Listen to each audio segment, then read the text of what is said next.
Hello guys, Nets here. Magluluto ako ngayon ng sopas. Ayan, piniprepare ko na yung aking mga gagamitin. Sinala ko na pala dyan yung aking kaldero. Ayan, nilagyan ko na rin siya ng margarine.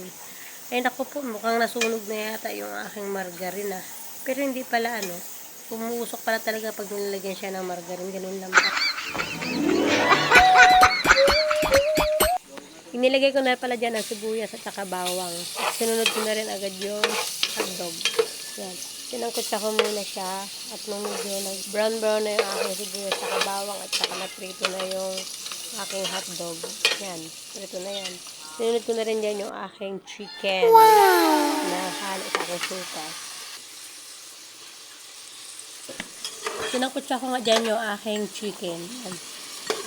Hintayin ko muna siyang mag-golden brown yung aking chicken bago ko isasama dyan yung mga gulay. Ayan. Medyo na prito-prito na siya ng konti.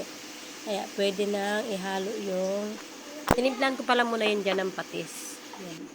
Para magkaroon ng lasa yung aking chicken bago ko ilagay yung aking gulay. At nilagay ko rin siya ng pampalasa ang magic sarap para masarap ang aking nilulutong sopas.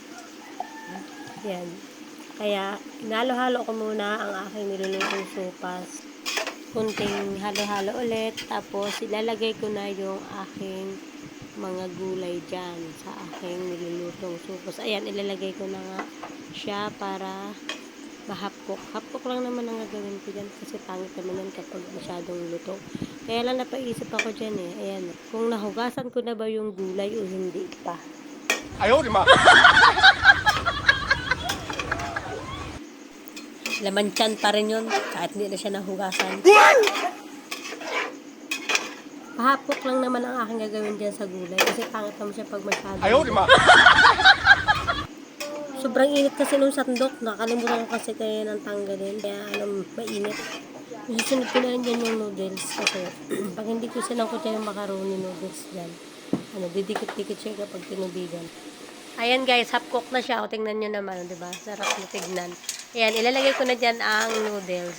Ayan guys, hindi ko na nabidyohan yung yung ayaw, di ma! Nakalimutan naman ako. Pero narinig ko naman guys, lumalagat ako saka kaldero ko yung yung noodles. Ayan. Isakutsa ko lang ng konti para pag nilagyan ko siya ng tubig ay hindi didikit mamaya pag siya ay maluluto na. Ayan, okay na yan. Lalagyan ko na siya dyan ng tubig. Ayan guys. Punuin ko lang yung aking guys, aking kaldero para medyo marami yung sabaw. Masarap kasi ang sabaw niya eh. I-mix ko lang ng konti. Ayan, dumikit na nga yung noodles sa kaldero. Saglit lang eh. Dumikit na yan. Tatakloban ko muna siya guys ng ilang minuto. Ayan guys, binalikan ko yung aking niluluto. Ayun, kumukulo na siya guys. Kaya lalagyan na natin siya dyan ng Alaska Evaporada. Kasi masarap kasi ang Alaska. Mananam-nanam yan sa mga sopas. Pag yan ang ginagamit natin, Alaska. Malasang malasa talaga siya. Kaya konting halo ulit. Yan. At hindi ko na yan guys tatakpan kasi pag kumulo kasi yan, sayang yung gatas magbubuo-buo yan. Hindi siya masarap kapag buo-buo. Pangit. Kaya hayaan ko na lang muna siyang kumulo-kulo yan. Tinikman ko nga siya guys at yan. Masarap talaga yung kanyang lasa na. Kaya konting pakulo na lang. Luto na siya. Hayaan ko na lang siyang naka-open. Hindi ko na siya tatakpan. Habang naghihintay magpakulo, ayan, hindi nawala ang aking cafe forever.